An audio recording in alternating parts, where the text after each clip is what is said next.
Whatever this is that I am, it is a little flesh and breath, and the ruling part. Throw away thy books. No longer distract thyself. It is not allowed. But as if thou wast now dying. Despite the flesh, it is blood and bones and network, a contexture of nerves, veins, and arteries. See the breath also. What kind of thing it is. Air, and not always the same, but every moment sent out and again sucked in. The third, then, is the ruling part. Consider thus. Thou art an old man no longer. Let this be a slave. No longer be pulled by the strings like a puppet to unsocial movements. No longer be either dissatisfied with thy present lot or shrink from the future.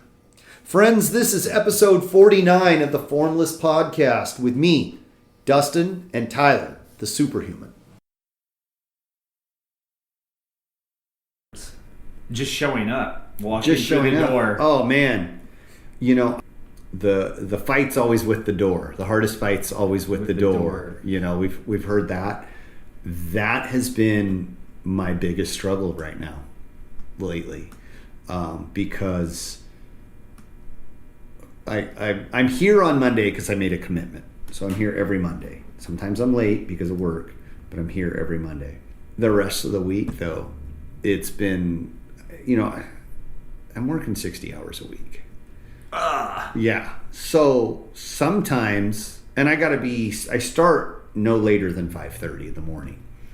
So sometimes, like, there's actually time for me to come down here and train. But I'm like, dude, I'm freaking burnt. Burnt out. I'm done for the day, you know?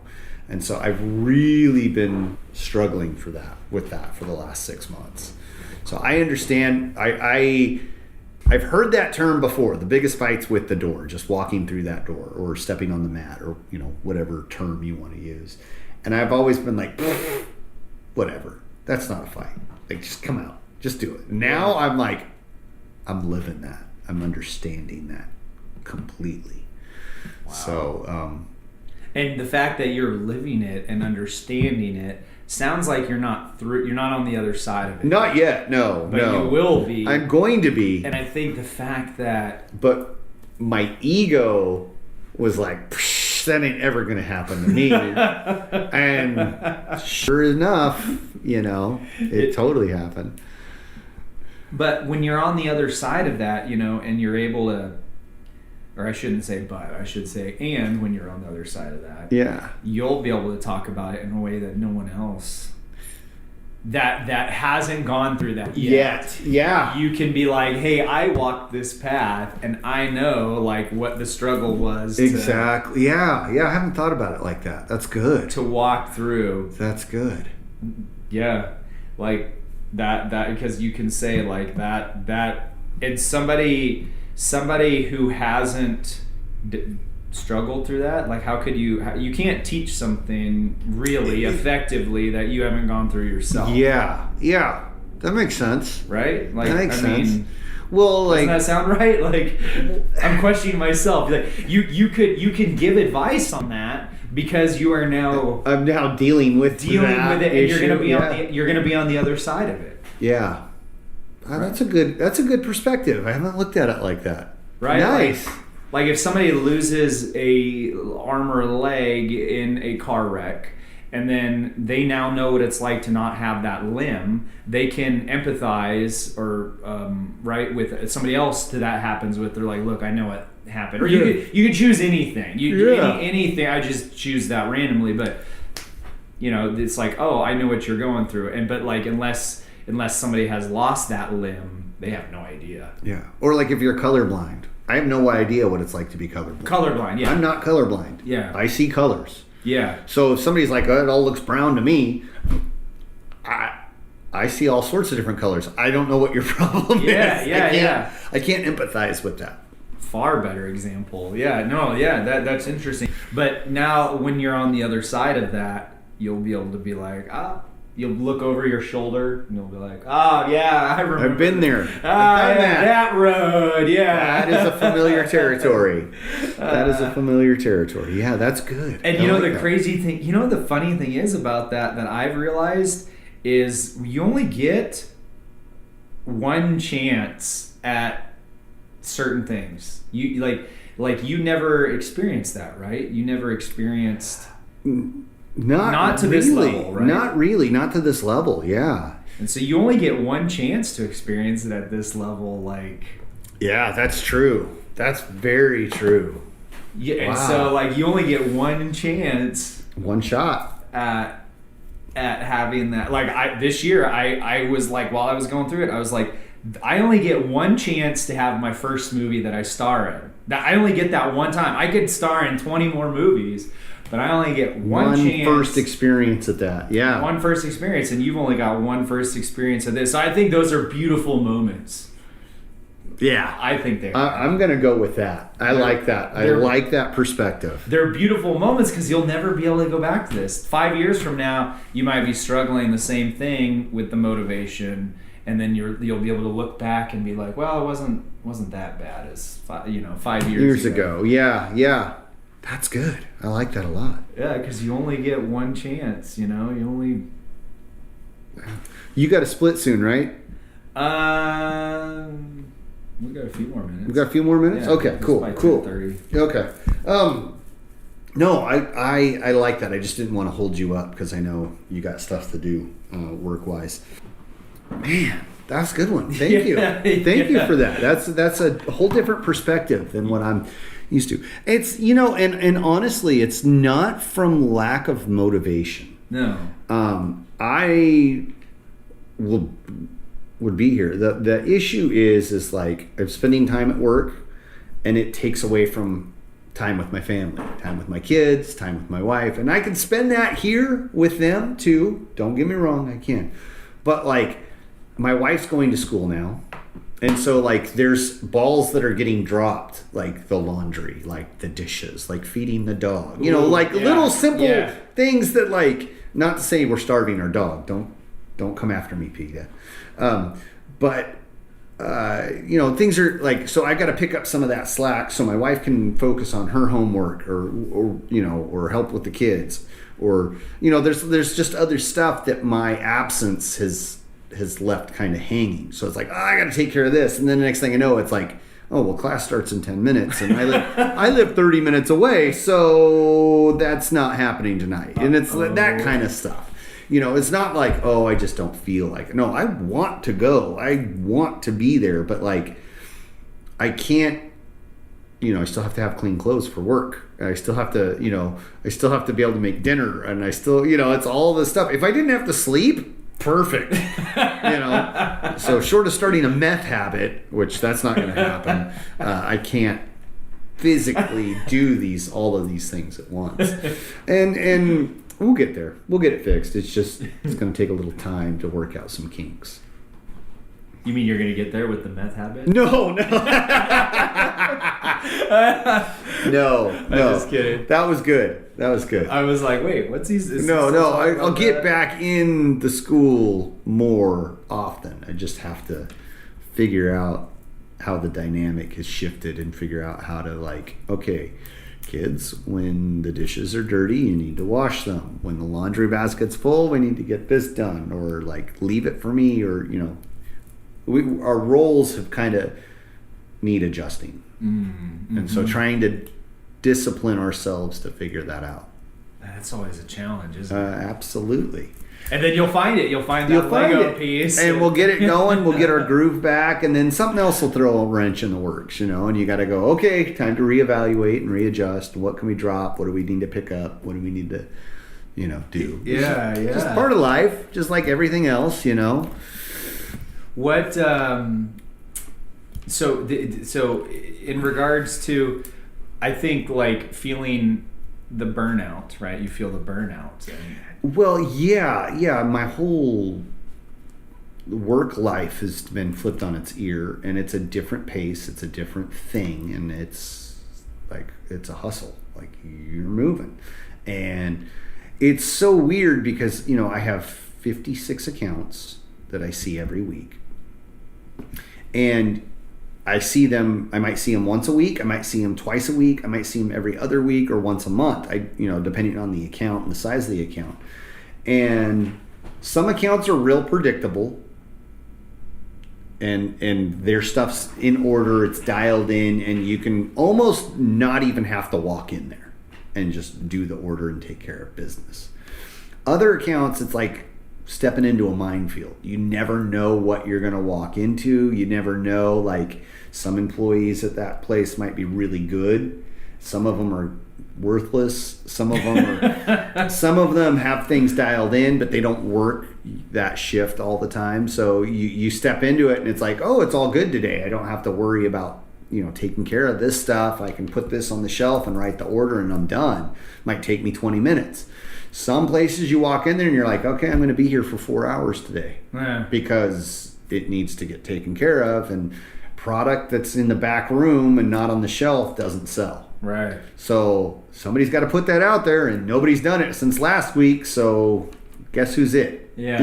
It's that kind of thing. And you have to look at things and take initiative with it and be like, okay, well, today I'm breaking that pallet down and putting it on the shelf because nobody just done it, and it's sat back here since Friday. So here we are today. And it's like one thing like that sets you back 2 hours, and now the whole rest of your day is spent playing catch up. Oh yeah. It's that kind of stuff, and it's draining. And it burns you out. And you never know. So like it's especially stressful, like if you plan for something. Like, okay, at 3:00 I'm meeting Tyler and we're gonna do this and this and this.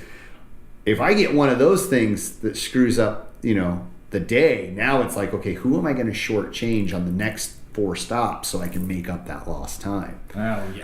It's that kind of thing. So it's this constant adjustment and shift from, oh, here's a normal day. There's no such thing as a normal day.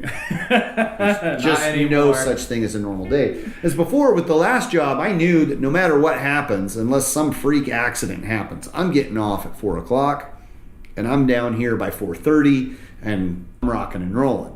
And now it's like, I don't know when I'm getting off. I know what time I'm starting. I don't know when I'm getting off. I might get off at noon. I might get off at 5:00. Who knows?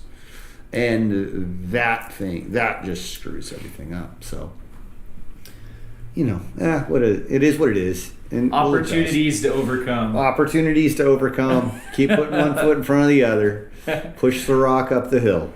And so we all suffer burnout. I'm going through that too with martial arts too right now, and I'm just like, it's all I can do sometimes just to walk through the door. Just walking through and showing up. But I have noticed, so it's been like 2 years since we've gotten our black belt. Just a couple of weeks ago. Was October 2nd, I think, of 2021 we got it. And so I've noticed too, like, some of the other black belts that we are, with, some of them, they're not around as much as they used to be. Yeah. So I think it's a thing that a lot of us are going through, for sure. And the burnout and you just kind of wonder, do some of, because people's lives are always changing, jobs and moving and family stuff, and so they can't always do martial arts. But yeah, some of those people that we've trained with and trained extensively with, they're not. I don't know if they just, some of them have gotten burned out, and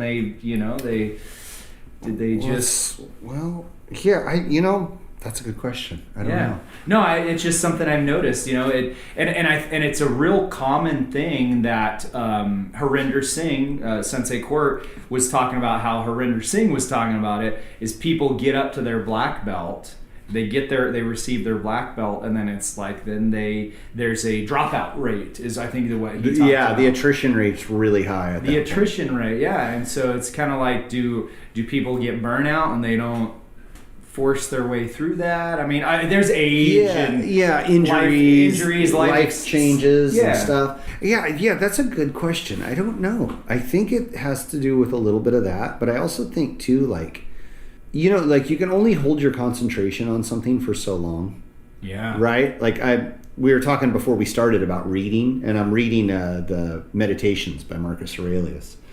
And I can only focus on that book for so long. It's really good, but like about 3 pages is all I can manage, maybe 2 sometimes. And then it's like I can't focus. I can't stay on with what's happening here. Maybe that's part of it. Like you spent so much time just focusing on this one thing that now, like, okay, I can let go. I can let go, yeah. And then do I want to go back to that focus again, you know? That might be it. We might be thinking that what you just said right there, that might be actually like some secret like black belt type training where it's like you get to it and then you're like, I've got it, and then it's like, okay, I can let go, but then do you come back? Yeah. Do you come back to that? Well, that might be. Yeah, and I find it fascinating still because I'm still learning stuff. Oh, me too. I still learn stuff, and I learn ways to make things more efficient. I find parallels to the outside, my life outside of martial arts. I look at things differently, and I'm still like I said, I'm still learning stuff, and it's fascinating to me. And I still find myself in my free time reading about martial arts or watching videos about martial arts or trying to find some excuse to train or grab one of my kids and be like, hey, let's work something out. Let's do something. Let's practice this. I just need to get back in here. And that's my long list of goals that I have. That's near the top. Yeah, so. I think just grabbing your thighs and forcing yourself to walk through the door, like here, thigh, one foot in front of the other, and here we go. You're going to class tonight. You're going to class. Yeah, no, I think there's definitely something to be said about like as soon as we got our black belts, like I was like, okay, I need a break. Like I need a break. So like there's that, and that's a distinct thing than just slowly, I'm gonna take a week off and then you come back kind of halfway for another week, and then you're like, I'm gonna take 2 weeks off, and you come back halfway for another week or so, then you're like, I'm gonna take a month off, like, and then it just slowly whittles away and gets. Next thing you know, it's been 6 months, and you're not training, and I don't know. Which then that brings the question of, do people, like, I'm sure some of it I'm sure is people lose interest. They lose interest. They just, right? Like people lose interest in it. I'm sure. And maybe that's partly due because they're not learning anything new, or they're not pushing themselves to learn something new. That's part of being a black belt is you can't sit there and be like, feed me. Like you've got to seek it out yourself now, and you're the one that's like now turning around and feeding other people the new knowledge, the new skills, the new techniques, tactics, whatever. But like we get older, it's like we got to find ways, or not older, we get more advanced with our black belt, we have to self-generate that stuff, and it's like seeking that stuff out. Like for me, I've been really going through really fighting the burnout too. And so what I told myself is it was just burnout, and I was just like, man, like it was all I could do just to come in the last 6 months, just to make it into the dojo. Yeah. And on top of all my career movie stuff. But so and then I was like, well, I've got to start taking my training, I have to take it in a direction that I want to go, that's fun. And that's why I've been working on recently, like jump kicks, jump spinning kicks. Okay. These flashy, fun moves that aren't super to keep you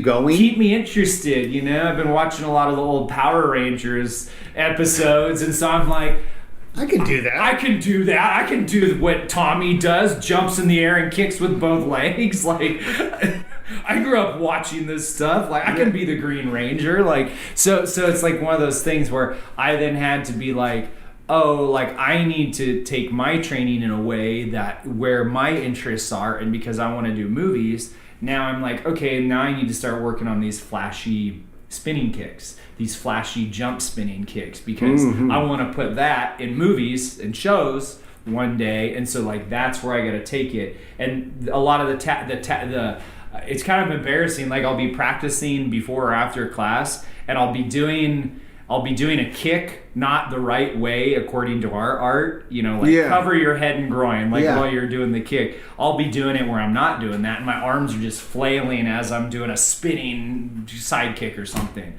And I know people are like, wait, that black belt, he's not even covering his head and groin. Yeah. He's not doing that right. And he's a black belt, and it's like, it's okay. I'm doing something different. I'm doing it different, and I'm mixing it up. And that has rejuvenated.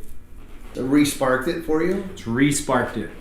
I'm trying, and I'm doing a lot, a lot of classes, I'm doing handstands. Brighton, your wife. Yeah, she was doing some with you a couple weeks ago. She was doing some. And then the other night, I was like, Brighton, you going to do some handstands right now? And she was doing something else, but she didn't want to at that moment.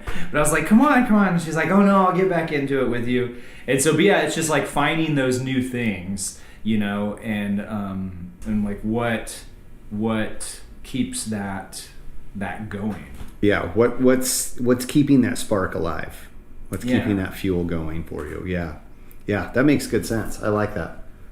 I always have this vision of like 200 years ago. I've had this thought of like maybe like a sword maker, right? Like 200 years ago, and maybe this guy started apprenticing at 14 or 15, right? And so he learned the trade by the time he was 20.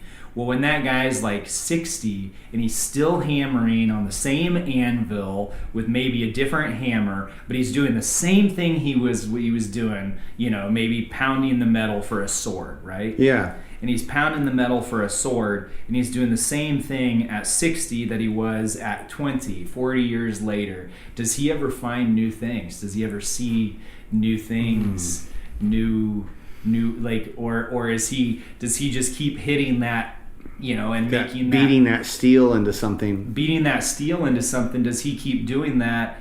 And is he just showing up for the day and just being like, I got to go through this, or is he looking for something new to learn, or has he just said, well, I know it all? Is he he's been doing it since he was 60, or since he's 15, right? When he started apprenticing, he's now 60. Let's say, so does he just show up and just do the thing for 3 more years, and then he all of a sudden finds something else new? He finds some new way, new cool thing to do to a sword, to make it better, or to make his own practices and work refined a little bit more. Do people do that? And I to me, the answer is yes. Eventually, you become such a high level master at whatever trade, making swords, being a salesman. Somebody becomes such a high level that I think at some point the newer knowledge comes not as much as it did, right? Like when you're a white belt, you're learning all this new knowledge, and you're like, this is great, all this new knowledge. But then you get higher up, there's always more to learn, but it's more less common, right, to find newer things, right? Because you've learned so much, right? It's more of a search to find newer things. But I think about that swordsman, the guy making the swords, like, does he in his mind, when he's pounding on a new sword, does he just say, well, I'm just going through the motions, I'm not learning anything right now, but I might, and then like 3 years later when he's 63, he has an epiphany and figures out some new way to forge the metal? Figures out some new way. Like, I always just think about that, like, we live in a day and age where we can shift careers and go get different training, and we can change things in this day and age. But 200 years ago, you were what it is that you're doing. You apprenticed under someone or something, and you did that thing for your whole life.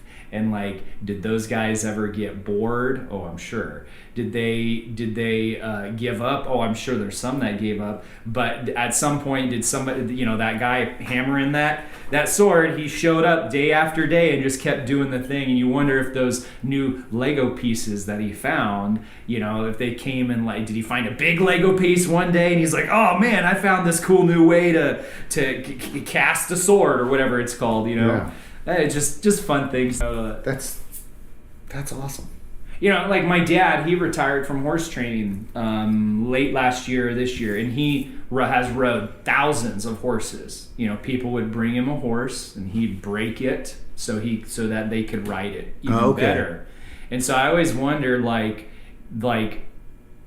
how much more new stuff was my dad, you know, finding? Was it always the same thing, or was there some little trick to like, oh, hey, I just kind of figured this out today? Yeah. But like at like 65, did he figure something out, something brand new? Or, you know, when he got to, because he was about 70 when he retired from horseshoeing and horse ferrying. And that's, I mean, riding thousands and thousands of horses his whole life, putting probably hundreds of thousands of horseshoes on somebody, maybe, you know, thousands on horses. You know, did he ever learn or see anything newer in his later years? And I'm sure he did. You know, it's just something. It's just funny to think about that. You know, because as I'm getting older and as I'm refining my black belt training, it's almost like there's less that I see, but I know you never want to close that book and say I know everything. Like, clearly, right? You never want to. You really shouldn't want to close that book. That reminds me. Have you ever seen Jiro Dreams of Sushi? No. It's a documentary about this sushi maker. Oh, I know what you're talking about. And there's like it's like it's in a Subway or something. It's like a very small restaurant, a sushi bar, and Jiro is this famous sushi chef, and his son. And they come from like people come from all over the world. Yeah, all over the world, and like his son has been making rice for like 30 years, and that's his job. It's just to make rice. Just to make the rice. Because his dad won't let him be the sushi chef because that's his job. Wow. It's fascinating. Son, when you're 50, you can take over. It's fascinating. And it's just, that's the way it is. It's a whole really interesting look at Japanese culture and just the way things are done. And it's like, this is the way it's done. This is the way we do it. No questions. Don't rock that boat, baby. Like, this is it. And, it's interesting, but it's kind of like that whole thing. Like, it goes through, like, he goes to the fish market, looks for the right fish, looks for, you know, there's tuna and certain grades, and he's going through, and there's a certain way to cut it, and there's a certain way to sharpen the knife to prepare for it. Everything.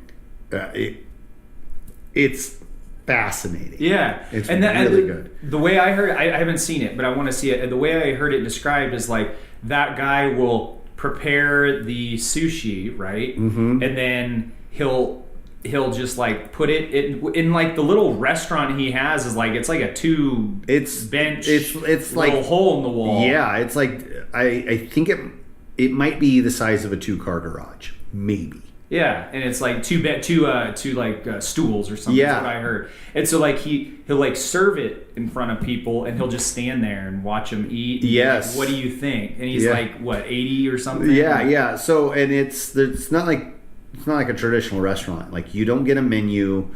You go in there, and it's like, this is what you're eating today. And he preps it. Here you go. That's right. Yeah. Like, there's no, like, you can't go in there and be like, oh, I'm going to have sashimi today. And he's like, no. You're having this today. This is what you get, you know. Ever since I heard that story, I've wanted to, that would be It's a fascinating documentary. It's really good. It was on Netflix for a long time. What was it called? Jiro Dreams of Sushi, or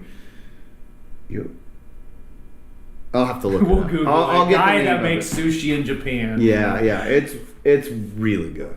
So that's that funny thing is like that guy that's making that sushi every day, like has the son or so the guy that makes the sushi or his son, has that son discovered? I mean, he's been doing rice for 30 years. Like, has he figured out a new way to like You gotta watch it. It doesn't look like it. It looks like he's pretty bitter about making that rice. He's literally sitting on a stool with a tub of rice, and he's mixing it by hand and doing all of these, day after day, every day. But does he learn new things? Like, I'm sure he does.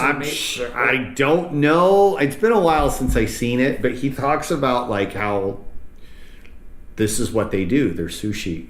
They have a sushi restaurant. This is it. And the documentary, the filmmaker at one point is like, are you worried that when your dad does retire or passes that like the business will die? Because they're coming for him. Like, the people that come there come because Yuri is making the sushi. They're not coming because, like, on Tuesday, Joe's making the sushi. It doesn't work that way. Yuri's there every day making the sushi, and that's what people are ranting and raving about.